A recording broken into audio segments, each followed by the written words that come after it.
नमस्कार, मैं रोशन हूँ। हमारे भारत में, हमारे सनातन में ऋषि परंपरा रही है, गुरु परंपरा रही है। जैसे ऋषि मुनियों ने अपनी परंपरा शुरू की, उसके बाद धीरे धीरे हमारे यहाँ साधु और संतों की परंपरा आई।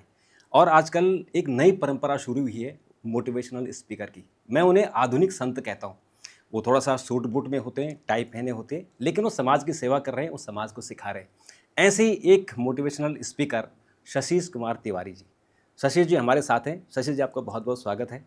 और थैंक यू सो मच। और आपकी पहचान किसी के लिए आप मोहताज नहीं हैं। आप लोगों में जो लोग सोए होते हैं उनमें आग लगा देते हैं। तो ये मैंने आपके जितने वीडियो देखे हैं, तो मैं सबसे पहले एक तो आपका स्वागत करता हूँ। Thank you so much. और दूसरा मैं चाहता हूँ कि जो आपकी जर्नी शुरू हुई है वो कैसे आपने शुरुआत की, इसके बारे में बताइए। बेसिकली मैं बिहार के गोपालगंज डिस्ट्रिक्ट से बिलोंग करता हूँ और गांव में रह के ही मेरी प्रारंभिक जो शिक्षा है वो पूरी हुई। तो पापा मेरे आर्मी में रहे, तो गोवा में हम लोग पैदा हुए। फिर उन्होंने अर्ली रिटायरमेंट ली और हम लोग आ गए गोपालगंज। तो गांव में जो सरकारी स्कूल होते थे, जहाँ बेंच नहीं होते थे, वो बोरा बिछा के हम लोग पढ़ते थे, अपना बोरा लेके जाते थे। तो तब बिहार के अंदर छठी क्लास से अंग्रेजी की पढ़ाई शुरू होती थी। तो इंग्लिश कोई पढ़ता नहीं था, क्योंकि बिहार में सर आज भी मैट्रिकुलेशन में इंग्लिश एक कंपलसरी पेपर नहीं है। यानी इंग्लिश में आप कितना भी नंबर लेके आए वो ओवरऑल परसेंटेज में ऐड नहीं होता। बिल्कुल। तो जो विषय कंपलसरी ही ना हो, बच्चे उसे पढ़ेंगे क्यों? तो कोई पढ़ता नहीं था। इंग्लिश की जो घंटी है, क्लास जो है, वो सबसे अंत में होती थी। मास्टर तैयार थे पढ़ाने के लिए, बट बच्चे भाग जाते थे। कोई रुकता ही नहीं था, सब भाग जाते थे। तो इंग्लिश की पढ़ाई हम लोग पार्ले जी और टाइगर बिस्किट पे पास कर जाते थे। मास्टर जी को पार्ले जी खिला दिया तो 80 नंबर, और टाइगर भी खिला दिया तो 90 नंबर। ऐसे चलता था। हमें बहुत पहले समझ में आ गया था कि जिंदगी गिव एंड टेक है, दो और लो, एक ही फिलॉसफी है, दीजिए और लीजिए। ऐसे करके 8वीं क्लास में हमारे यहाँ बोर्ड एग्जाम आ गया। जो 10th में होता है वो 8वीं एग्जाम 8वीं क्लास में आ गया। उस बोर्ड एग्जाम में फॉर्चुनेटली और अनफॉर्चुनेटली मैं डिस्ट्रिक्ट का टॉपर हो गया, पूरे गोपालगंज डिस्ट्रिक्ट का। तो मेरे पिताजी बड़े खुश हुए और उन्होंने पूरे गांव में मिठाई बंटवा दी। जहाँ जहाँ मिठाइयाँ बटी, मैंने सबको प्रणाम किया। लेकिन गांव के अंदर सर क्या है कि आपने भी देखा होगा, महसूस किया होगा कि जलन बहुत है। हाँ। तो तो बहुत सारे लोग ऊपर से तो बड़े खुश थे कि फल्ला कलर का टॉप आ गया, बट अंदर अंदर बड़ा उनको दुख भी था कि ये टॉप आया कैसे। हाँ। तो मेरे पिताजी को कई लोगों ने ना मोटिवेट किया कि अब आपका लड़का इतना टैलेंटेड है, ऐसा लड़का तो पूरे गांव में नहीं पैदा हुआ, हाँ, पूरे जिले में नहीं पैदा हुआ, अब आप कंजूसी छोड़ो, पटना लेके जाओ। पापा को भी लग गया कि कुछ खतरनाक पैदा किया है। लोगों के बोलने का बड़ा असर होता है। तो उनको ऐसा लगने लगा कि बहुत अच्छा लड़का है, और वो सच में मुझे पटना लेके आ गए। यहाँ तक सब कुछ सही था, लेकिन वो मुझे सीबीएसई स्कूल में लेके आ गए, इंग्लिश मीडियम। हाँ। अभी तक मैं बोरा छाप पे था, बिहार बोर्ड में पढ़ रहा था, जहाँ इंग्लिश की पढ़ाई अभी समझ में नहीं आती थी। और सीधे एक सीबीएसई इंग्लिश मीडियम स्कूल में मैं जब पटना आया, तो जैसे ही हम लोग प्रिंसिपल की ऑफिस में गए, मेरे पिताजी ने पहली बात यही कही कि मेरा लड़का गोपालगंज डिस्ट्रिक्ट का टॉपर है। प्रिंसिपल बड़े खुश हो गए कि उनके स्कूल का नाम हो जाएगा। उन्होंने मुझे एक इंग्लिश में किताब थी, कहा कि बेटा ये पढ़ दो। मैंने जैसे ही देखी तो उसमें सब कॉन्ट्रैक्टेड फॉर्म में लिखा हुआ था, I apostrophe V E, I apostrophe double L, U apostrophe V E, he apostrophe S. तो मुझे तो समझ में नहीं आया कि ये है क्या, क्योंकि ऐसी किताब हमने देखी नहीं थी। बिल्कुल। हमारे यहाँ सब अलग अलग लिखा रहता था, बिल्कुल स्वच्छता अभियान के साथ। हाँ, बिल्कुल, सब अलग अलग। बिल्कुल। तो जैसे ही मैंने 2 लाइनें पढ़ी, प्रिंसिपल ने मुझे रोक दिया कि रुक जाओ। तो प्रिंसिपल को पता था मैंने गलत पढ़ा है, पापा को लग गया मैंने गलत पढ़ा है, और मुझे पहले से ही पता था कि किताब ही गलत है, तो मैं क्या कर सकता हूँ, सही कैसे पढ़ूं। और इसके बाद लेकिन चूंकि मैं गोपालगंज डिस्ट्रिक्ट का टॉपर था, तो एडमिशन मेरा हो गया। जब मैं पहली क्लास करने के लिए गया, तो मेरे क्लास में एंटर करने से पहले प्रिंसिपल गए, उन्होंने मुझे बाहर खड़ा रहने के लिए बोला, और वो जाके पूरे क्लास को डरा के आए कि आज से आपका कंपटीशन बहुत टफ होने वाला है, क्योंकि आज से गोपालगंज डिस्ट्रिक्ट का टॉपर आ रहा है। बिल्कुल। सारे बच्चे बहुत डर गए। मैं जैसे ही अंदर आया, मुझसे किसी ने पूछा था कि आर यू सशीश। इतनी अंग्रेजी हमने सीखी थी कि कब यस बोलना है, कब नो बोलना है। मैंने कहा यस। पहली क्लास केमिस्ट्री की थी, मैं एकदम शॉर्ट में बता रहा हूँ। मुझे कुछ समझ में नहीं आ रहा था कि वो बोर्ड पे क्या कर रहे हैं। वो कर्सिव राइटिंग होती है, हमने ऐसा कुछ देखा नहीं था। और जैसे ही केमिस्ट्री के टीचर बाहर गए, तो चूंकि मुझे कुछ समझ में नहीं आ रहा था, तो मैं बगल वाले से नकल कर रहा था उसने ये देख लिया था। अब जैसे वो बाहर गया, उसने मुझसे पहला सवाल किया, Shashi did you get anything? मैंने कहा डिड यू गेट एनीथिंग? मैंने कहा तो समझ गया कि इसको समझ में नहीं आ रही, इंग्लिश समझ में नहीं आ रही। तो उसने मुझसे हिंदी में पूछा, शशि को समझ में आया? मैंने कहा कि नहीं। कहा तुम तो टॉपर हो। और ऐसे करके सारी क्लास को पता चल गया और सब मुझे चिढ़ाते थे, सब मेरा मजाक उड़ाते थे कि तुम तो टॉपर हो, तुम तो टॉपर हो। And you won't believe that for 8 and 9 months I struggled to cope up with English medium school. I cried over nights, मैं बहुत मेहनत कर रहा था, रो रहा था, लेकिन मुझसे हो नहीं पा रहा था। 8 से 9 महीने के बाद जाके मैंने पापा को सरेंडर किया कि मुझसे नहीं होगा, मैं फेल हो जाऊंगा, और मैं फेल होऊंगा, मेरा 1 साल बर्बाद होगा, नाक आपकी कटेगी, मिठाई आपने बंटवाई, मैंने मना किया था मिठाई मत बंटवाई। और ऐसे करके पापा को समझ में आया, फिर से मैं अपनी औकात में आ गया। हिंदी माध्यम, बिहार बोर्ड, मुझे सीबीएसई छोड़नी पड़ी वापस से मैंने फिर मैट्रिकुलेशन की, then I pass my intermediate, and after passing my intermediate I started learning English. He is a boy, she is a girl, that is a van, that is a table, right? And it took me 9 months, मुझे लगभग 8 से 9 महीने लगे, and after 8 and 9 months I become the youngest faculty of English in almost all the top brands of English इन पटना। मैं सारे बड़े बड़े brands में 17 साल की उम्र में मैंने पढ़ाना शुरू कर दिया था इंग्लिश। और एक दिन का मैं आपको वाक्य बता रहा हूँ कि एक दिन क्या हुआ कि I was given an advance English batch, and what happens in advanced English batches that the teachers are not allowed to speak in any other language except English. तो मैंने 1.5 घंटे की क्लास ली इंग्लिश में, और जैसे ही मैं बाहर निकला, suddenly a girl followed me, और उसने मुझे नॉक किया और उसने मुझसे पूछा कि आर यू शशीश? मैंने कहा कि yes I am Shashish. What for, क्या बात है? उसने मुझसे पूछा कि have you been living in Patna for the last 5 and 6 years? मैंने कहा कि यस, मैं रह रहा हूँ पिछले 5-6 वर्षों से। उसने कहा कि वरुण कृष्णा सेंट्रल स्कूल? मैंने कहा कि यस। उसने कहा डू यू नो फल्ला फल्ला फल्ला फल्ला फल्ला फल्ला फल्ला? मैं कहा कि यस आई नो फल्ला फल्ला फल्ला। उसने कहा कहाँ जानते हो? मैं ही तो हूँ, और वही मेरे सीबीएसई के दोस्त जिनका पूरा खानदान अंग्रेजी माध्यम से पढ़ा, जो ज़िंदगी भर अंग्रेजी माध्यम से पढ़े, और जो हर रोज़ मेरा मजाक उड़ाते थे। एक दिन ऐसा भी आया उसी पटना में, वो वहाँ बैठे थे अंग्रेजी सीखने के लिए, और मैं इधर खड़ा था अंग्रेजी सिखाने के लिए। ये तो ज़िंदगी बदलती है। ये तो आपकी अचीवमेंट है। तो फिर उधर से कैसे दिल्ली आना हुआ, और फिर आपकी जॉब वगैरह शुरुआत कैसे हुई? पढ़ाना शुरू कर दिया था पार्ट 1 में, जब मैं था कॉलेज में ही, तो मैंने पढ़ाना शुरू कर दिया था।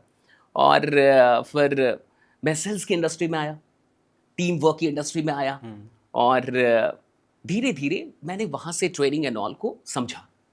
और पढ़ाने के ही दौरान मैं मोटिवेशनल सेमिनार करता था। मैं बैठता नहीं था, मैं संडे को भी बुलाता था, कुछ ना कुछ कोशिश करते रहता था। और उसी दरमियान फिर मैं लगभग 5 वर्षों तक सेल्स एंड मार्केटिंग में रहा। तो इन 5 वर्षों में हमने बहुत कुछ सीखा।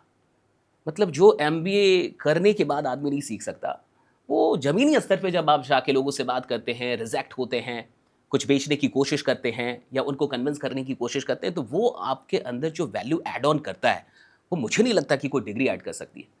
तो इन 5 वर्षों में जो सड़कों पे हम लोग घूमे, जो हम लोगों ने काम किया, और उसके चलते मुझे लगता है कि एक योग्यता अंदर में डेवलप हुई, और फिर धीरे धीरे धीरे धीरे ट्रेनिंग की तरफ रुझान होने लगा।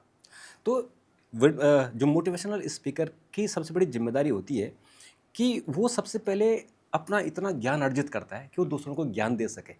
तो आपने मोटिवेशनल स्पीकर बनने से पहले कुछ ट्रेनिंग, स्वयं ट्रेनिंग ली, या कुछ किताबें पढ़ी, या कैसे ये मन में आया कि मुझे मोटिवेशन करना चाहिए, लोगों को प्रेरित करना चाहिए? बहुत सही बात है, क्योंकि हम लोग जिस जगह से निकल के आते हैं, हमारे यहाँ एक ही मसला था कि सरकारी नौकरी ले लो। एक मिडिल क्लास फैमिली में, खासकर बिहार और उत्तर प्रदेश से जो लोग आते हैं, उनको लगता है कि गवर्नमेंट जॉब हो जाएगा तो इट्स ऑल ओके, गुड।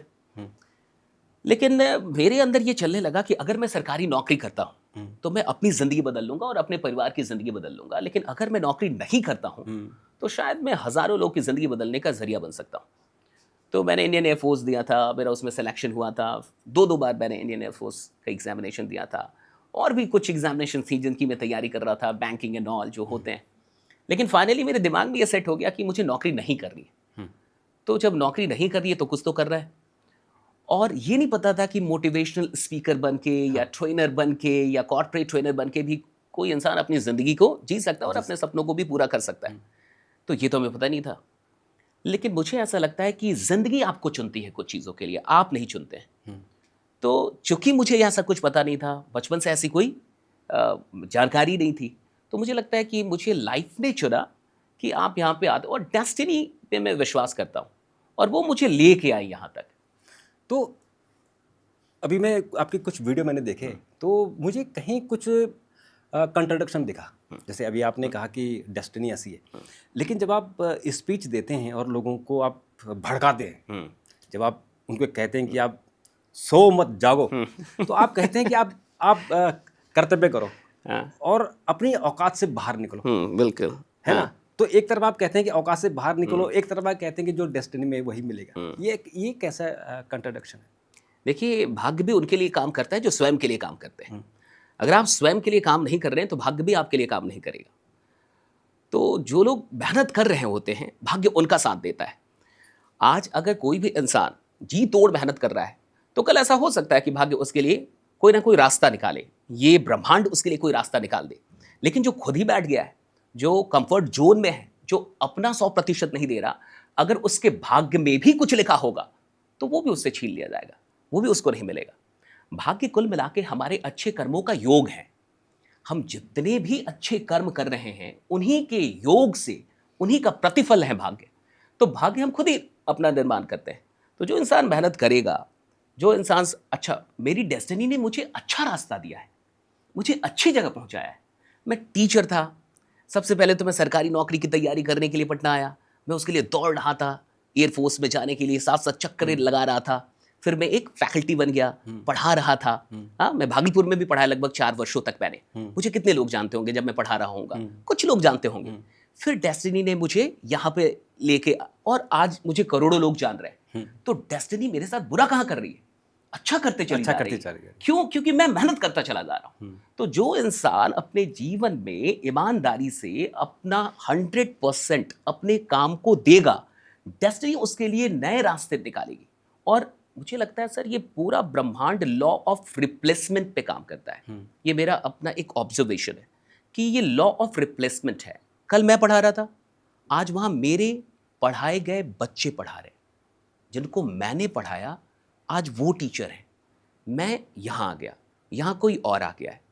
कल शायद मैं यहाँ नहीं रहूँगा, क्योंकि कल जितने लोग यहाँ थे वो आज यहाँ नहीं हैं, वो कहीं और निकल गए। तो जो मेहनत करते रहता है, डेस्टिनी उसको और ऊपर की तरफ रिप्लेस करती है। किसी ना किसी की जगह खाली हो जाती है, आपको लाके बैठा दिया जाता है कि अब आप ये काम करें। फिर कोई खाली होगी जगह, फिर आपको बैठा दिया जाएगा। मुझे ऐसा लगता है। बिल्कुल। आपने मेहनत की बात की, तो मेहनत तो हर व्यक्ति करता है। बिल्कुल। आपने बड़ा एक अच्छा एग्जाम्पल दिया था कि धीरूभाई अंबानी ने मेहनत की। धीरूभाई अंबानी पेट्रोल बेचते थे और न जाने लाखों लोग हैं जो पेट्रोल बेचते, लेकिन धीरूभाई बना, एक व्यक्ति बना। तो बाकियों की मेहनत में कहाँ कमी रह गई, जो एक व्यक्ति धीरूभाई बन गए और बाकी व्यक्ति नहीं बने? दो चीज़ें सर, एक है मेहनत और एक है सोच। अब हर आदमी मेहनत कर रहा है। वो मजदूर जो 12 घंटे 14 घंटे काम कर रहा है अपने परिवार को चलाने के लिए, उसकी मेहनत ज़्यादा है, हम सबसे ज़्यादा है, मुझे ऐसा लगता है। वो ज़्यादा मेहनत कर रहा है, लेकिन वो ज़्यादा सोच भी रहा है, उसके सपने भी बड़े हैं, ये गारंटीड नहीं है। जो ज़्यादा मेहनत कर रहा है उसकी सोच भी ज़्यादा बड़ी है, ये आप नहीं कह सकते। तो सिर्फ मेहनत करना आपके परिणाम को तैयार नहीं करेगा। आप बहुत मेहनत कर रहे हैं लेकिन इतना ही सोच रहे हैं, तो ये पूरी मेहनत आपको इतना ही दे पाएगी। आप मेहनत के साथ सोच क्या रहे हैं, उस सोच का प्रतिफल होगा जो एंड रिजल्ट निकल के आएगा। तो मुझे लगता है कि धीरूभाई अंबानी जैसे लोग, करसन भाई पटेल जैसे लोग, चाहे नरेंद्र मोदी जैसे लोग, ये वो लोग हैं जो कार्य करते हुए अपनी सोच का कहीं ना कहीं विस्तार बढ़ा रखा था इन लोगों ने, जिसके चलते उनको आगे जाने का मौका मिलता है। बिल्कुल। लक्ष्य की हम बात करें कि बहुत सारे लोग कहते हैं कि अपना लक्ष्य पहले तय कर लो, लेकिन हमने गीता पढ़ी है और गीता में ये कहा गया कि सिर्फ आप अपना कर्म करो, फल की इच्छा मत करो। तो लक्ष्य तय करना चाहिए या सिर्फ कर्म करने चाहिए? बिना लक्ष्य के तो कर्म ही नहीं होगा। पहली बात, आज मुझे अगर यहाँ से निकलना है, मुझे अपने घर से निकलना है और मुझे यही ना पता हो कि निकल के जाना कहाँ है, तो मेरा तो डायरेक्शन ही तय नहीं है कि मैं दाएं मुड़ूं कि बाएं मुड़ूं, आगे बढ़ूं कि पीछे चला जाऊं। तो लक्ष्य आपके कर्म को दिशा देने का काम करता है। तो जब आपके पास एक लक्ष्य है तो आपको एक दिशा मिल जाती है, किस दिशा में मुझे कर्म करना है, कैसे लोगों से मुझे मिलना है। अगर मेरा लक्ष्य एक्टर बनना है तो मैं किसी डॉक्टर से क्यों मिलूंगा? तो मैं किसी डायरेक्टर से मिलूंगा, किसी एक्टिंग वाले लोगों से मिलूंगा। तो डॉक्टर से मिलने में भी मुझे यात्रा तय करनी पड़ती और किसी डायरेक्टर से मिलने में भी मुझे यात्रा तय करनी पड़ती। लेकिन अगर मेरा लक्ष्य क्लियर है तो ये यात्रा बेकार नहीं जाती। मुझे पता होता कि मुझे क्या करना है, तो मैं सही दिशा में यात्रा तय कर पाता। इसलिए मुझे लगता है कि लक्ष्य होना ही चाहिए, भले ही वो जीवन भर का लक्ष्य ना हो, बहुत लंबा सा लक्ष्य ना हो कि मुझे जिंदगी में क्या करना है, लेकिन 6 महीने में क्या करना है, 3 महीने में क्या करना है, 1 साल में क्या करना है, इतना तो पता होना ही चाहिए हर इंसान को। बिल्कुल। आपने माइंड सेट की बात की है, तो माइंड सेट जैसे आपने कहा कि एक मजदूर होता है उसका एक अपना माइंड सेट होता है, एक अमीर आदमी होता है उसका माइंड सेट होता है। उस माइंड सेट को आप कैसे तय करते हैं? आप कैसे लोगों को बताएंगे अपना माइंड सेट ऐसा तय करो कि आप भी अपना लक्ष्य, अपना जो कुछ आपने अचीव करना है उसको अचीव कर पाओ? देखिए, एक माइंडसेट है कि आई कैन नॉट, और एक माइंडसेट है आई कैन। दो माइंडसेट है। अब एक बहुत अच्छी कहानी है, आपने भी सुनी होगी और मुझे लगता है जितने लोग देख रहे हैं शायद सबने सुनी है, कि जो हाथी का बच्चा होता है, महावत, उसको कंट्रोल में रखने के लिए उसको चारों पैरों में बड़ी बड़ी जंजीरें बांधता है और उसको कंट्रोल में रख पाता है। वो बच्चा कई बार कोशिश करता है कि वो जंजीर तोड़े, लेकिन जब वो जंजीर नहीं टूटती और ब्लीडिंग होने लगती है, तो बाद में जाके वही हाथी जब बहुत बड़ा हो जाता है और जब वो ऐसे कई सैकड़ों जंजीर एक बार में तोड़ सकता है, तब महावत सिर्फ एक पतली सी रस्सी से उसको कंट्रोल करता है और सिर्फ रस्सी बांधता है, वो भी एक पैर में, और अब वो कंट्रोल में रहता है। अब वो क्यों कंट्रोल में है? क्योंकि उसके माइंड में ये सेट हो गया कि I can not break this. हो गया, I can not, I can not, I can not. हमारे साथ भी ऐसा ही होता है। हमारी स्कूलिंग, हमारी पेरेंटिंग, हमारा फ्रेंड सर्कल, हमारी सोसाइटी, ये सब कुछ कुछ आई कैन नॉट दे जाते हैं हमें कि मैं ये नहीं कर सकता, मेरे तो 50% ही नंबर आया, मैं तो अच्छा हो ही नहीं, आई can not, I can not. तो बहुत सारे आई कैन नॉट जमा हो जाते हैं। इन आई कैन नॉट को आपको हटाना होगा और आई कैसे कैन हटाएं? माइंड, इसको कैसे हटाएं? इसको इस तरीके से आप हटाएंगे कि आपको देखना होगा कि आपसे गए गुजरे लोगों ने भी इस जमाने में बहुत बड़े बड़े कार्य सिद्ध किए हैं। जो आपसे कहीं गए गुजरे थे, जो कहीं भी नहीं थे, उन्होंने इतिहास बनाया, तो आप क्यों नहीं बना सकते? दैट्स द ओनली क्वेश्चनिंग, कि आप खुद से ये क्वेश्चन करें कि अगर वो आदमी वहां से उठ के वहां तक जा सकता है, तो मैं क्यों नहीं जा सकता? मुझ में क्या कमी है? जब तक, अच्छा, आप जब तक खुद से सवाल नहीं करेंगे, तब तक ये प्रेरणा जागृत भी नहीं होगी। दूसरे के सवाल करने से या दूसरों से सवाल करने से प्रेरणा जागृत नहीं होगी। प्रेरणा तभी जागृत होगी जब आप स्वयं से ये सवाल करेंगे। तो मुझे लगता है कि हर इंसान को ये सवाल करना चाहिए कि अगर कोई भी इंसान उसकी नज़र में है जो नीचे से ऊपर बढ़ा है, तो उसको ये पूछना चाहिए कि मैं क्यों नहीं बढ़ सकता। और इसमें एक चीज़ का ध्यान रखना चाहिए कि एक इंसान अगर सच में चाहे तो वो किसी भी चीज़ को सीख के उस पे मास्टरी हासिल कर सकता है। It's all about learning and having the passion to achieve something. आप सीख लीजिए, किसी को तो आता होगा, आप सीख लीजिए, थोड़ा सा टाइम दीजिए। अगर आप कुछ नहीं कर पा रहे तो दो रीज़न हो सकते हैं, या तो आपके करने की इच्छा नहीं है और या तो आपको आता ही नहीं है। मैं कोई काम नहीं कर पा रहा जी, तो दो ही कारण होंगे ना, कि मुझे या तो काम करना ही नहीं है, मेरा मन ही नहीं है भैया, और या तो मैं करना तो चाहता हूं, मुझे आता ही नहीं है। आप बैटिंग से भाग रहे हैं, हम कह रहे हैं कि सर आप पहले बैटिंग करने जाओ, आप कह रहे हैं मैं बैटिंग बाद में जाऊंगा जी। तो या तो आपको बैटिंग आती नहीं है, या तो आप डर रहे हो, राइट, या तो आपको खेलना ही नहीं आता, और या तो आपको डर है। तो इसको दूर किया जा सकता है। ये बीमारी है, ये प्रॉब्लम है, लेकिन हर प्रॉब्लम का कोई ना कोई सॉल्यूशन है। The solution is learning. So masters को पकड़िए और उनसे सीखिए, और सीखना आपको वहां तक लेके आएगा कि आप में एक दिन ये करेज आ जाएगा कि आप एक्शन ले पाए। बिल्कुल। अभी हमारी जो युवा पीढ़ी है, दो तरीके के लोग हैं। एक युवा पीढ़ी वो है कि जो बहुत अच्छा कर रही है और 20, 21, 19, 22, 25 साल तक वो अच्छा पैसा कमा रही है। और हमारा जो मैक्सिमम है, अधिकतम जो युवा पीढ़ी है, वो या तो इंस्टाग्राम पर है या फेसबुक पर है, अपना समय बर्बाद कर रहे हैं, और या बेरोजगारी में घूम रहे हैं, या वो कहीं खैनी खा रहे हैं या तंबाकू खा रहे हैं। उनको कैसे प्रेरित किया जाए कि आप भी मेहनत करो, और जो ये कुछ परसेंट है, 2-4% लोग हैं, उनमें आप शामिल हो? आदमी मेहनत कब करता है? जब उसको कुछ दुख हो।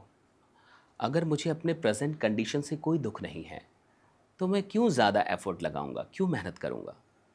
तो जो भी ऐसे लोग हैं जो मेहनत नहीं कर रहे हैं, उनको अपने परिवार की जो अभी मौजूदा स्थिति है, अपने माँ बाप का चेहरा देखें, अपने माँ बाप को गौर से देखें। मुझे तो लगता है कि कोई भी बच्चा अगर अपनी माँ को और पिताजी को गर्दन से ऊपर 10 मिनट देख ले अच्छे से, इतने गौर से, जितने गौर से आज तक उसने दुनिया में कुछ भी ना देखा हो, और माँ को बिना बताए वो 10 मिनट माँ का चेहरा देखता रहे, किचन में चला जाए, बात करता रहे, बताए ना कि वो चेहरा देख रहा है, लेकिन वो गौर से माँ का चेहरा देखे और यही काम पिता के साथ करे और 10 मिनट तक किसी भी तरीके से इंगेज करके वो चेहरा देखता रहे, तो मुझे लगता है कि आपको किसी मोटिवेशनल स्पीकर या किसी भी मेंटर की आवश्यकता नहीं होगी। आपको समझ में आ जाएगा कि आपको कार्य क्यों करना है, आपको कर्म क्यों करना है, आपको क्यों मेहनत करनी है। आपकी अपनी ही परिस्थितियाँ आपको प्रेरित करेंगी काम करने के लिए। मुझे लगता है दुख सृजन करता है, और दुख से बड़ा सृजन करता तो कोई नहीं है, लेकिन जिस इंसान को अपने दुख का बोध ना हो, उससे कैसे काम कराएंगे आप? आप बीमार हैं, लेकिन आप मान ही नहीं रहे हैं, और मैं डॉक्टर हूँ, मैं क्या कर लूँगा आपका? आपके अगल बगल डॉक्टर भरे हुए हैं, लेकिन आप जब तक मानेंगे नहीं कि आप बीमार हैं, आप डॉक्टर से मिलने थोड़े जाएंगे। तो अब क्या है कि बहुत सारे जो बच्चे हैं, जो युवा हैं, वो हैं तो उनका परिवार जो है वो दुख की ही स्थिति में है, वहाँ कोई खुशी नहीं है, वहाँ कोई समृद्धि नहीं है। लेकिन ये जो इंस्टाग्राम, ये जो सोशल मीडिया आपने कहा, इसमें यही बीमारी है। ये उनको पता, अपनी असलियत को स्वीकार करना इस जीवन का सबसे कठिन कार्य है कि आप कौन हैं, आपकी असलियत क्या है, मौजूदा स्थिति क्या है, इसको देखना, इसको स्वीकार करना बड़ा दुख भरा काम है। तो जिस दिन भी कोई भी युवा ये काम करने लगता है, आप देखिए ना, आपको अब तो कितने न्यूज़ आ रहे हैं। अब किसी की माँ बर्तन धोती है। आपको मैं बता रहा हूँ, एक राजस्थान का किस्सा है। राजस्थान में एक बच्चे की माँ मजदूरी करती है, हाँ, जो दैनिक मजदूरी होती है। 200 रुपये उनके बनते थे, लेकिन कभी 80 रुपये मिलते थे, कभी 60 रुपये मिलते थे। माँ एक दिन परेशान हो गई और जाके अपने बच्चे से ये बात बता देती है कि देखो, मेरा 200 रुपये बनता है, लेकिन कभी 60, कभी 80 देते हैं ये लोग। बच्चा जाता है, युवा होता है, वो जाता है पूछने के लिए कि भाई ये कौन सी बात हुई, भाई 200 होता है मेरी माँ का, तो 200 रुपये दो ना। तो उससे कहा जाता है कि तू कहीं का कलेक्टर है क्या? कौन है तू, कहीं का कलेक्टर है? ये बात उस बच्चे के दिमाग में बैठ जाती है, और राजस्थान का वो बच्चा आ जाता है साहब दिल्ली, क्या करने के लिए? कलेक्टर बनने के लिए। उसके पैशन को देख के, उसके डेडिकेशन को देख के, कोई रहने के लिए घर दे देता है, फ्री में जगह दे देता है, कोई कोचिंग फ्री का उसको पढ़ा भी देती है, और वो बच्चा आके जाके हेमंत पारिक बन जाता है, IAS बन गया वो IAS, हेमंत पारिक। हेमंत पारिक के जीवन की सच्ची घटना है ये। 800 कुछ उनका रैंक आया और अभी IAS है वो। तो आप देखिए कि ऐसी तो हजार चीजें हम सबकी जिंदगी में है ना, हम गौर नहीं करना चाहते, हम इग्नोर कर रहे हैं। ऐसे तो हजार दुख हैं। भाई अगर आप गरीब हैं तो कहां सम्मान मिल रहा होगा आपको? आपके रिश्तेदार आपका सम्मान नहीं करते होंगे, कौन सम्मान कर रहा है गरीबों का बाबा? तो ऐसी हजार चीजें आपके साथ हो रही हैं, आप उसको इग्नोर कर रहे हैं। मैं चाहूंगा कि इस देश के युवा अपने दुख का बोध करें, अपने माँ बाप के दुख का बोध करें, अपने समाज के दुख का बोध करें। और जब तक दुख का बोध नहीं करेंगे, तब तक सही मार्ग पे चल ही नहीं सकता कोई इंसान। सृजन होगा ही तब जब आपको दुख होगा। तो मुझे लगता है कि ठीक है, धीरे धीरे कुछ ना कुछ युवा तो कर ही रहे हैं, और भी आगे देख के करेंगे, तो ये उम्मीद रखें कुछ करेंगे। हर आदमी पैसे के पीछे भाग रहा है, क्योंकि अंततः अपने परिवार को चलाना है, अपना जो रोजी रोटी है, अपना जीवन का संघर्ष है। आप कहते हैं कि पैसे के पीछे मत भागिए, पैसा आपके पीछे भागेगा। ऐसे कितने लोग हैं कि जिनके पीछे पैसा भाग रहा है? ऐसे क्या स्थिति कभी ऐसे आएगी कि सबके पीछे पैसा भागे और लोग पैसे की चिंता ना करें? देखिए, एक बात बहुत क्लियर है कि रास्ते तो दो ही हैं। या तो आप पैसों के पीछे भाग लीजिए, और या तो कुछ ऐसा कीजिए कि पैसा आपके लिए काम करे। या तो आप पैसों के लिए काम करें, और या तो पैसा आपके लिए काम करे। अब पैसों के लिए काम करने में भीड़ देखिए पहले आप, कितनी भीड़ है जो पैसों के लिए काम कर रहे हैं। मतलब आप देखिए, नीचे से लेके और बहुत एक पूरी अरबों की जनसंख्या है जो पैसों के लिए दिन रात उठती है, दिन रात काम करती है, सुबह सुबह उठती है, और पैसों के लिए काम कर रही है, पैसों के लिए काम कर रही है। जब तक आप पैसों के लिए काम करेंगे, आप गरीब ही रहेंगे। जिस दिन पैसा आपके लिए काम करेगा, उस दिन से अमीरी की शुरुआत होती है। अब सवाल ये उठता है कि पैसा आपके लिए काम कैसे करे, हम क्या करें कि हम पैसों के लिए काम ना करें, पैसा हमारे लिए काम करे। तो आप वैल्यू क्रिएट करें। अगर आप वैल्यू क्रिएट करेंगे तो पैसा आपको फॉलो करेगा। कोई बिजनेसमैन है, अगर वो पैसों के लिए कोई प्रोडक्ट बनाएगा तो वो प्रोडक्ट कब तक बेच पाएगा?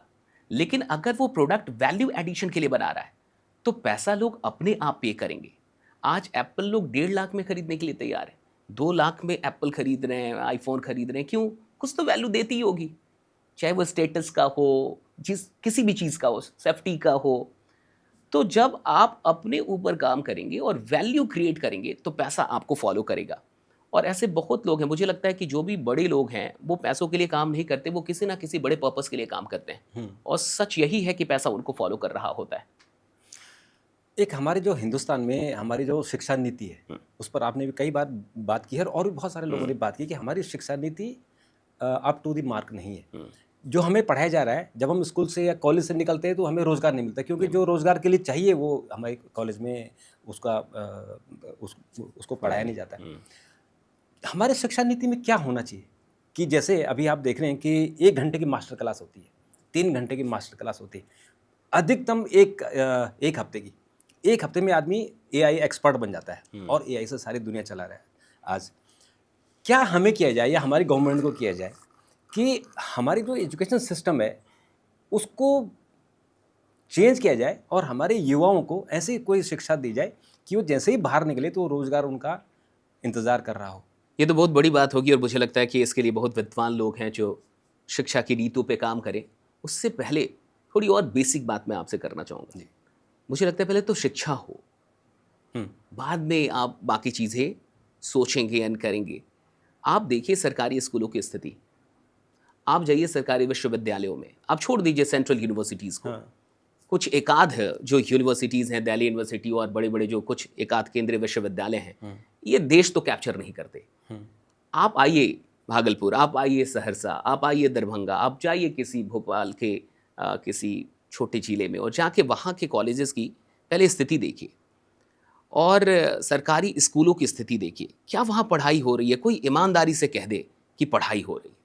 एकाध अगर स्कूलों को छोड़ दिया जाए, कुछ शिक्षकों को छोड़ दिया जाए जिनको शायद आप उंगलियों पे गिन सकते हैं किसी भी जिले में, तो क्या पहले पढ़ाई हो रही है? क्या पहले शिक्षक आपके सच में जागरूक हैं पढ़ाने के लिए?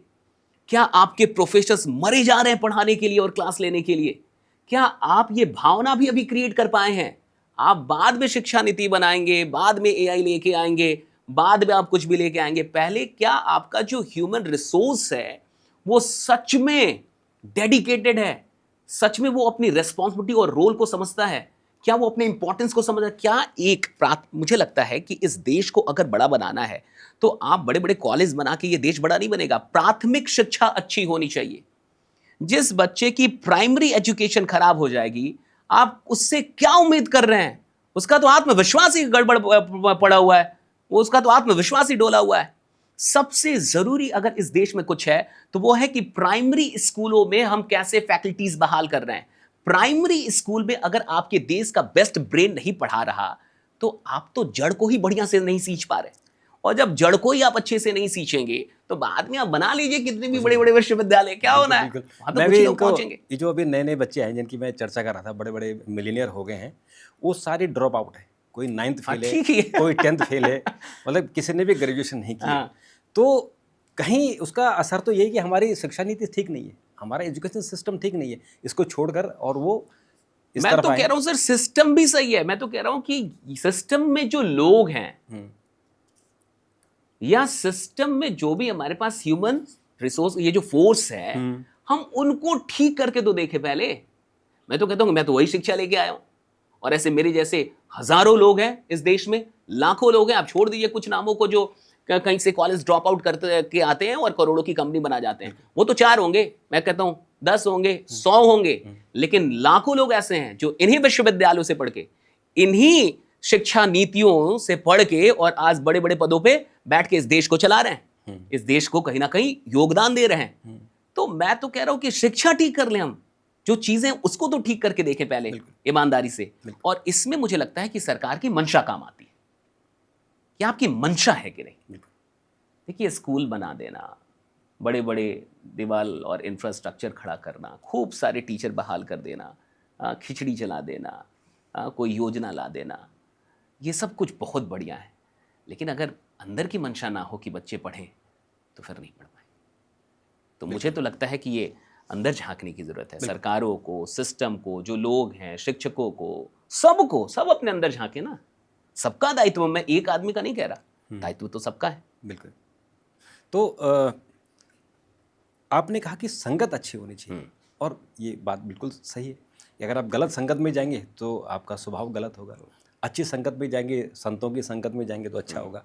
संगत को कैसे सुधारा जाए, क्योंकि आप बहुत सारे लोगों को प्रेरित कर रहे हैं, तो कैसे लोगों को बताया जाए कि भाई संगत आप छोड़िए और अच्छी संगत पर जाइए? संगत पकड़ लेती है, बड़ा मुश्किल है किसी संगत को छोड़ना। ये बिल्कुल मतलब एक नशे की तरह है कि आप जिन लोगों के साथ उठने बैठने लगते हैं उन लोगों के साथ इतना अटैचमेंट हो जाता है कि ये जानते हुए भी कि ये लोग मेरे लिए अब लाभदायक नहीं है, हानिकारक है, और इनके चलते मेरे अंदर 4 अवगुण हैं, लेकिन फिर भी वो संगत छूट नहीं पाता। मुझे लगता है इसके लिए थोड़ी कृपा की आवश्यकता होती है। थोड़ा मुझे लगता है कि इसके लिए कुछ कोई मिलना चाहिए फिर आपको जो उस संगत से, उस बुरी संगत से निकाल ले, क्योंकि अकेले तो आप उस बुरी संगत से निकल नहीं पा रहे, तभी तो आप वहाँ पे फंसे हुए हैं। तो जहाँ भी आपको कुछ अच्छे लोग मिल जाएं, मुझे लगता है उनको आप पकड़ लें। आप देख लें कि नहीं ये अच्छे लोग हैं, तो आप, अच्छा दूसरी चीज़ क्या है कि देखिए आप संगत भी कब, कोई भी चीज़ आप बदलेंगे कब, जब आपको लॉन्ग टर्म के लॉस का रियलाइजेशन होगा। एक आदमी आज सिगरेट पिएगा, कल मर जाएगा क्या? नहीं मरेगा कल, इसलिए तो पी रहा है। समय लगेगा। हाँ, समय लगेगा ना। आज वो शराब पिएंगे, हम यहाँ 2 बोतल आज शराब पी लें, थोड़े कल हमें कोई हृदय का और कोई गड़बड़ हो जाएगा और हम हॉस्पिटलाइज हो जाएंगे, आईसीयू में चले जाएंगे, नहीं होगा ना। तो जिस इंसान को लॉन्ग टर्म के लॉस का रियलाइजेशन नहीं होता वो कुछ भी चेंज नहीं करेगा। चेंज वो लोग करते हैं जिनको लॉन्ग टाइम के लॉस का रियलाइजेशन होता है। तो आपको ये सोचना होगा कि बड़ी अवधि में मुझे इस काम से क्या लॉस होने वाला है, इस संगति से क्या लॉस होने वाला है, या इस आदत का क्या लॉस होने वाला है।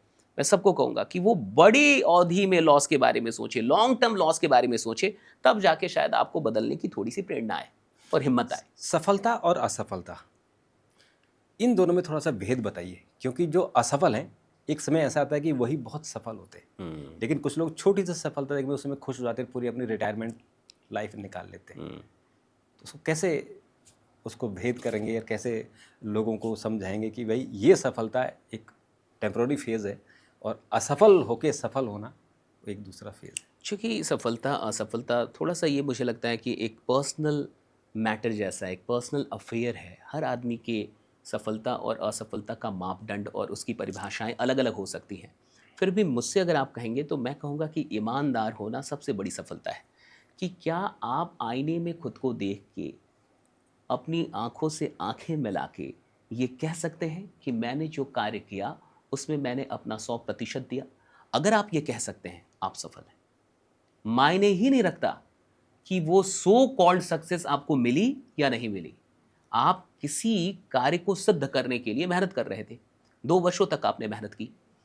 मान के चलिए कि दुनिया की नज़र में वो कार्य सिद्ध नहीं हुआ, लेकिन आप अगर खुद से नज़र मिला के और ये कह पा रहे हैं कि मैंने अपना 100% दिया, तो विश्वास मानिए आप सफल हैं। आप असफल नहीं हैं फिर। असफलता परिणाम को लेके मत देखिए, प्रयास को लेके देखिए। प्रयास मुझे लगता है मापदंड होना चाहिए एक इंसान की निजी जिंदगी में। जब वो स्वयं से एकांत में बात कर रहा हो तो उसको अपनी सफलता और असफलता का जो जो भी निर्धारण करना है, मुझे लगता है उसको प्रयास पे करना चाहिए, परिणाम पे नहीं करना चाहिए। कि क्या मैं अपने प्रयासों में ईमानदार रहा, और अगर हाँ तो बिल्कुल वो सफल है, अपने आप को सफल ही माने। हो सकता है कि आज अभी उसको परिणाम नहीं मिल रहे, कल मिल जाएंगे, जैसा आपने भी कहा कि असफल है कल फिर सफल हो जाता है। तो मुझे लगता है प्रयास पे ध्यान देना चाहिए, ज़्यादा परिणाम पे ध्यान नहीं देना चाहिए। आपके हिसाब से हिम्मत की क्या परिभाषा है? आप डर के हिम्मत वाला बावजूद भी अगर आप लड़ने की क्षमता रखते हैं तो आप में हिम्मत है। आपको डर लग रहा है लेकिन फिर भी आप रिस्क ले रहे हैं, यानी आप हिम्मती हैं। आप जानते हैं कि पैसे डूब सकते हैं और मैं नौकरी छोड़ रहा हूँ, फिर से एक जॉब छोड़ के अपनी बनी बनाई चीज़ों को और एक स्टार्टअप करने जा रहा हूँ, और आपको पता है ये कि ऐसा कुछ हो सकता है और फिर भी आप कर रहे हैं, आप हिम्मती हैं। तो हिम्मत का मतलब डर का अभाव नहीं है।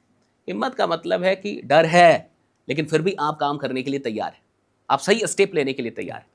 अच्छा, जो आपका स्टाइल है वो जो अन्य मोटिवेशनल स्पीकर है उनसे थोड़ा सा अलग है। हाँ, आप जितना जोश भरते हैं, ये अपने स्टाइल कहाँ से कैसे इसको अडॉप्ट किया? मुझे लगता है ये मेरे अंदर थोड़ा सा नेचुरल है और ये सच में अलग था, और इसके चलते ही मुझे लगता है कि हमें काफ़ी इसका लाभ भी मिला, क्योंकि लीक से हट के, थोड़ा सा भीड़ से हट के ये एक स्टाइल था जिसके चलते लोगों ने हमें देखा या फिर हमें लोग पसंद कर रहे हैं, बट मैंने कहीं से देख के ऐसा कुछ नहीं किया। मुझे लगता है कि मैं करता गया और चीज़ें धीरे धीरे इम्प्रूव होती गई। आप लोगों को प्रेरित करते हैं, खुद को प्रेरित रखने के लिए आप क्या क्या करते हैं? काम, काम, सिर्फ काम। मुझे काम से ज़्यादा कोई चीज़ प्रेरित ही नहीं करती। मैं काम करता हूँ, चार्ज हो जाता हूँ। मैं काम करता हूँ, ऊर्जावान हो जाता हूँ। आप मुझे 10 दिन काम से हटा दें, मैं बीमार पड़ जाऊँ, मुझे बुखार हो जाएगा। आप मुझे कहें कि 10 दिन काम नहीं करना है, मुझे बुखार हो जाएगा। और आप मुझसे बोलें कि आपको तो 103 डिग्री 104 डिग्री बुखार है, क्या करना है, और आप मुझे स्टेज दें, लोग दें, और मुझे एक पैरासीटामोल की गोली दे दें, मैं गोली लेकर और कई बार चढ़ा हूँ स्टेज पे, और जब मैं गया हूँ तो ठीक हो गया हूँ। मैं आपको 2024 की एक बात बता रहा हूँ। 2024 में एक बुखार का एक फेज़ चलता है ना, तो ऐसा एक फेज़ चला था। तब मुझे बुखार हुई, और बुखार हुई तो मैं लगभग 12-13 दिन बुखार में था। सितंबर की घटना ये। और उसके बाद लखनऊ में हमारा एक वन डे का एक रियल एस्टेट कंपनी के लिए फुल डे वर्कशॉप था। तो 12-13 दिन से मुझे बुखार था। मैं पैरासीटामोल खा रहा था, लेकिन मैं ठीक नहीं हो रहा था। अब चूंकि वो सेशन पहले से ऑर्गेनाइज था, हम लोग वहाँ पहुँचे, हमें ऐसा लगा कि बुखार ठीक हो जाएगा तब तक। तो कल सेशन है, और आज जब हम लोग वहाँ पहुँचे तो टीम को लग रहा था मैं ठीक हो जाऊँगा, मुझे भी लग रहा था मैं ठीक हो जाऊँगा, लेकिन मैं ठीक नहीं हुआ। रात में मेरा बुखार और बढ़ गया। होटल से नीचे मुझे लोग लेके आए, 12 बजे रात की घटना ये, और पैरासीटामोल का इंजेक्शन फाइनली, क्योंकि अब कोई चारा नहीं था, दवाइयाँ तो मैं 12 दिन से खा रहा था, पर मैं ठीक नहीं हो रहा था। तो फाइनली मुझे एक इंजेक्शन लगवाया गया, मुझे चक्कर आने लगा इंजेक्शन लगने के बाद, क्योंकि 12 दिन से मुझे बुखार थी। और सुबह सुबह 8 घंटे की ट्रेनिंग थी मेरी, फुल डे वर्कशॉप थी वो, 4 घंटे, फिर एक ब्रेक, फिर 4 घंटे। और आप विश्वास मानिए कि हमने वो सेशन लिया, उसकी वीडियोज़ हैं, और हमने अंत में बताया कि मुझे ऐसी ऐसी प्रॉब्लम थी। तो मुझे लगता है कि काम से ज़्यादा प्रेरणा और काम से ज़्यादा ऊर्जा किसी भी सफल इंसान को कहीं और से नहीं मिलती, क्योंकि उसको काम से मोहब्बत है। अच्छा, आपको जिससे मोहब्बत है, आप उससे मिलिए, आपके दुख कम हो जाते हैं। आपको किसी से मोहब्बत हो, आप मिलिए, गम कम हो जाएंगे, दुख होगा भी तो थोड़ा कम लगने लगेगा आपको। हाँ, तो अगर आपको काम से मोहब्बत है और आप काम करने लगे तो ऊर्जा तो बढ़ी जाएगी ना आपकी। बिल्कुल। तो कुछ आप ऐसे टिप्स दीजिए, खासकर हमारे युवाओं को, कि जो इंस्पायर हों और जीवन में कुछ करें, जो ये समय बर्बाद करें, क्योंकि अब समय को लेके बहुत अच्छी बातें आप करते हैं कि समय को इन्वेस्ट कीजिए, समय को बर्बाद मत कीजिए। तो क्या आप टिप्स देंगे?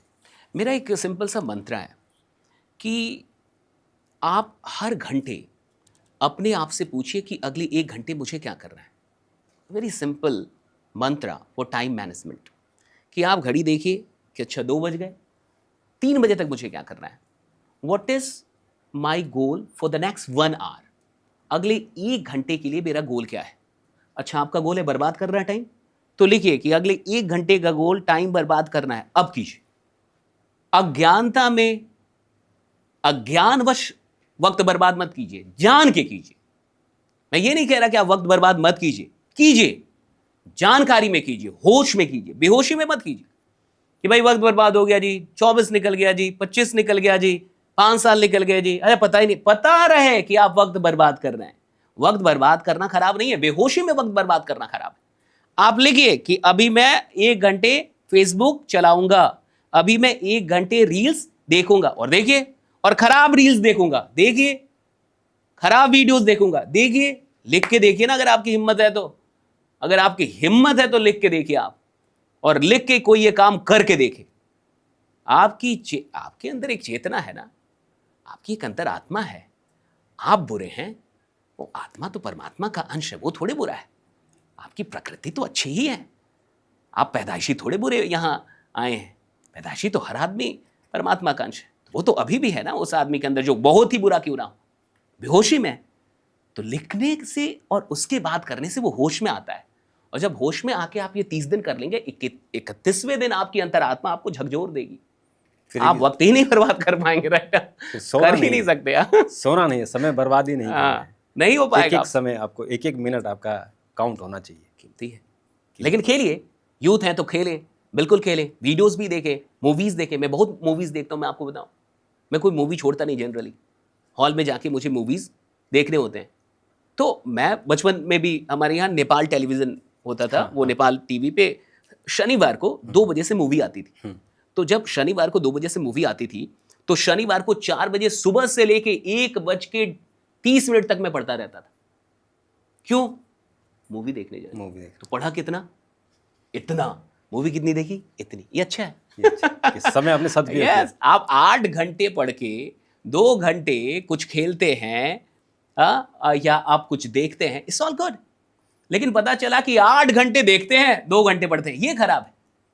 तो आपको प्रायोरिटीज फिक्स करनी होगी कि मेरी प्रायोरिटी क्या है, और आप बिल्कुल खेलें, बिल्कुल देखें, सब कुछ करें, लेकिन पहले जो आपकी नंबर 1 प्रायोरिटी है उस पर ज्यादा टाइम दें, बाकी चीजों पे कम टाइम। बिल्कुल।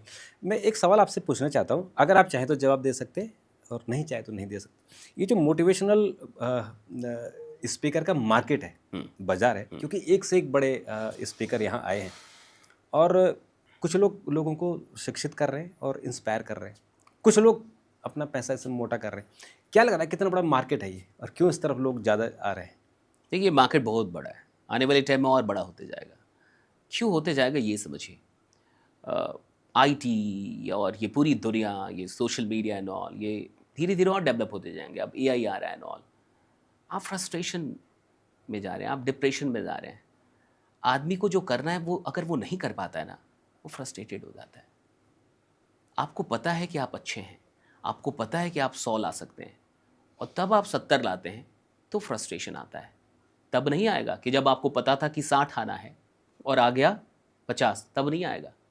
जब आपको 60, आपको पता है 60 आना और 50 भी आ गया तो भी नहीं आएगा फ्रस्ट्रेशन। फ्रस्ट्रेशन तब आता है जब एक बड़ा गैप होने लगता है कि आपको लगता है कि आप यहाँ पहुँच सकते थे और आप यहाँ भी नहीं ढंग से जी पा रहे हैं, तो फ्रस्ट्रेशन आता है। अच्छा, जितना डिप्रेशन आएगा, जितना फ्रस्ट्रेशन आएगा, जितनी मुश्किलें बढ़ेंगी, जॉब्स हैं कहाँ आपके पास, देखिए आप क्या हाल चल रहा है, तो उतना अधिक मोटिवेशन की ज़रूरत पड़ेगी, बिल्कुल पड़ेगी। जहाँ तक बात बाजार का है और पैसे रुपयों का है, तो मैं आपसे एक बात कह रहा हूँ कि आज का कंज्यूमर बहुत जागरूक है। आप फालतू में किसी से 10 रुपये नहीं निकलवा पाएंगे। अगर उसको नहीं लगता कि आप उसके फ़ायदे के हैं, अगर उसको नहीं लगता कि आपसे कुछ उसको फ़ायदा हो सकता है, तो चलिए गलती से एक बार दे भी दिया, अगर आपके आकर्षण में आके किसी भी तरीके से आपके, भैया अगली बार वो आपको पैसा नहीं देने वाला। ये अलग दुनिया है। ये दुनिया वो नहीं है कि जहाँ सिर्फ लोग ब्रांडेड, एक ज़माना था सिर्फ ब्रांडेड चीज़ें लोग खरीदना चाहते थे। एक ज़माना जब रोज़ नए ब्रांड बन रहे हैं, तो यहाँ का कंज्यूमर अलग है। ये 21वीं सदी का कंज्यूमर है। ये पहले देखता है, जांचता है, सब कुछ कर लेता है, तब जाके पैसा देता है। इतनी आसानी से भी लोग यहाँ पैसा नहीं दे रहे। तो बाजार लेकिन बड़ा है, बहुत सारे मोटिवेशनल स्पीकर्स की ज़रूरत है, आगे भी बढ़ते रहेगी, क्योंकि हर इंसान को मोटिवेशन की ज़रूरत होती है। जो कुछ कर रहा है उसको मोटिवेशन चाहिए। जो गाड़ी चलेगी साहब, उसको फ्यूल चाहिए। जिसको चलना ही नहीं है, जिसको खड़े कर देना है, उसमें कोई फ्यूल की आवश्यकता नहीं है। जो इंसान लड़ेगा उसको प्रेरणा चाहिए। जो इंसान कुछ करने जा रहा है, भैया उसको तो हथियार चाहिए। जिसको लड़ना उसको चाहिए। तो मोटिवेशन उन लोगों के लिए जो सच में कुछ करना चाह रहे हैं। कोई आपकी तरफ से कोई सुझाव, कुछ ऐसी किताबें हों जो बच्चे पढ़ के आगे बढ़ें, ऐसा अगर आप सुझाव देना चाहें तो? मुझे लगता है कि नॉन फिक्शन में जो भी किताबें आती हैं सब बेहतरीन होती है। यू कैन विन हम लोग पढ़ते थे शिव खेरा की, तो वो मुझे बेहतरीन किताब लगती है। अगर किसी को शुरुआत करनी है तो you can win is an amazing book. Shiv Khera ने क्या कमाल की किताब वो लिखी है, और उसके चलते शिव खेरा का नाम भी बहुत हुआ, जीत आपकी से। तो जीत आपकी अगर कोई पढ़ सकता है तो बिल्कुल पढ़े। जीत आपकी बहुत कुछ बदल देती है इंसान के अंदर, उसकी सोच को। लेकिन मुझे तो लगता है कि हर किताब ही, वो कोई भी किताब उठा ले और वो पहले पढ़ना शुरू करे, क्योंकि किताब लिखने वाला पूरी जी जान लगा के किताब लिखता है। वो अपना 100% दे के किताब लिखता है, कुछ ना कुछ तो किताबें दे ही देंगी। आपका यूट्यूब चैनल है, और उस यूट्यूब चैनल में हमने देखी बहुत सारे वायरल वीडियो हैं। तो जो वायरल वीडियो हैं वो आपको कैसे मदद करते हैं? वो वायरल कैसे होते हैं? क्या कोई स्ट्रेटेजी है, या वायरल हो जाते हैं क्योंकि आपका स्वभाव है, जिस तरह से आप बोलते हैं वो वायरल हो जाते हैं? क्या इसमें स्ट्रेटेजी है? 2018 के नवंबर में हम लोगों ने अपना यूट्यूब चैनल शुरू किया था, और 4 साल बीत चुके थे। 2022 की मैं आपको घटना सुना रहा हूँ। और 4 साल में हम लोग लगभग 4,80,000 का परिवार हो गए थे। लेकिन 4,80,000 पे जाके हम स्टक हो गए थे, बिल्कुल स्टक, रुक गए। ना सब्सक्राइबर आ रहे हैं, ना व्यूज़ आ रहे हैं, कुछ भी नहीं हो रहा था, कुछ हो ही नहीं रहा था। बहुत मेहनत कर रहे थे लेकिन फिर भी कुछ नहीं हो रहा था। बहुत कोशिश कर रहे थे हम लोग, लेकिन कभी कभी यूट्यूब की जर्नी में ऐसा होता है कि स्टक हो जाता है। कुछ होता ही नहीं, ना व्यूज आते हैं ना सब्सक्राइबर आते हैं, आपको पता नहीं चलेगा ये क्यों हो रहा है आपके साथ। हाँ, मतलब ये दिमाग खराब करने वाली चीज होती है। बट फिर भी हम लोग अपना काम कर रहे थे। मैं 18 दिसंबर 2022 को हैदराबाद गया था एक सेशन लेने के लिए, और जब मैंने वो सेशन लिया हैदराबाद के अंदर, तो सेशन जब अंत होता है तो बहुत सारे लोग आपसे मिलने आते हैं। ऐसे ही एक इंसान आए जो लगभग मुझे लगता है कि 65-70 साल के थे, और बोले कि बेटा बहुत अच्छा बोलते हैं, चैंटिंग किया कीजिए, जप किया कीजिए। तो मुझे जप पता था, मैं चैंटिंग जानता था क्योंकि मैं इस्कॉन पहले भी गया था, तो मुझे चैंटिंग का मनोविज्ञान, अध्यात्म, क्या कारण है, मुझे ये सब पता था, दर्शन पता था, लेकिन मैं करता नहीं था। तो जब उस इंसान ने मुझसे ये कहा और फोटो खिंचवा के वो चले गए, तो हैदराबाद से दिल्ली आने के क्रम में पूरी फ्लाइट में मैं बस एक ही बात सोचता रहा कि आखिरकार उस इंसान ने मुझसे कंफर्म क्यों नहीं किया कि मैं चैंटिंग करता हूं या नहीं करता हूं। मतलब कुछ भी कहने से पहले आपको एक बार कंफर्म तो करना चाहिए। कंफर्म क्यों नहीं किया, डायरेक्ट कैसे बोल दिया कि आप मतलब चैंटिंग करो या आप जप करो। पूछना चाहिए था कि बेटा आप जप करते हो या नहीं करते हो। ऐसा कैसे हो गया, ये बात मेरे दिमाग में बैठ गई, मतलब घूमने लगी एकदम, मुझे परेशान कर गई ये बात। और मैं आया, नोएडा आया, और नोएडा आके मैंने सारी चीज़ें ऑर्डर की, और 2 जनवरी 2023 को मैंने संकल्प लिया कि बिना जप किए मैं खाना ही नहीं खाऊंगा। और उस दिन से लेके आज तक कोई भी ऐसा दिन नहीं है जब ठाकुर जी की कृपा से मैंने बिना जप किए खाना खाया हो। लेकिन मैं आपसे कह रहा हूँ कि सिर्फ 70-80 दिन हुए थे इस चैंटिंग को करते हुए, माला जपते हुए, और 70-80 दिन के बाद मार्च 2023 में दूसरे तीसरे वीक में हमारी एक वीडियो वायरल हो गई, एक रील वायरल हो गई, और उसके बाद से ईश्वर की कृपा से फिर पीछे मुड़ के हमें देखने की आवश्यकता ही नहीं पड़ी। तो 4 साल में हम 4,80,000 थे यूट्यूब पे, आज 37 लाख हैं। 2 साल में 37 लाख, और पहले 4 साल में 4 लाख। तो 4 लाख थे 4 साल में, और पिछले 2 साल में हम 37 लाख हो गए। आप बढ़त देखिए। बिल्कुल। तो कभी ऐसा नहीं सोचा कि कुछ वायरल बनाने के लिए हम काम करें, जो अपना काम आप कर रहे हैं हम बस काम करते रहे। हमने कभी ये सोच के कंटेंट नहीं क्रिएट किया कि ये वायरल हो गया एंड ऑल, हम बस काम करते रहे।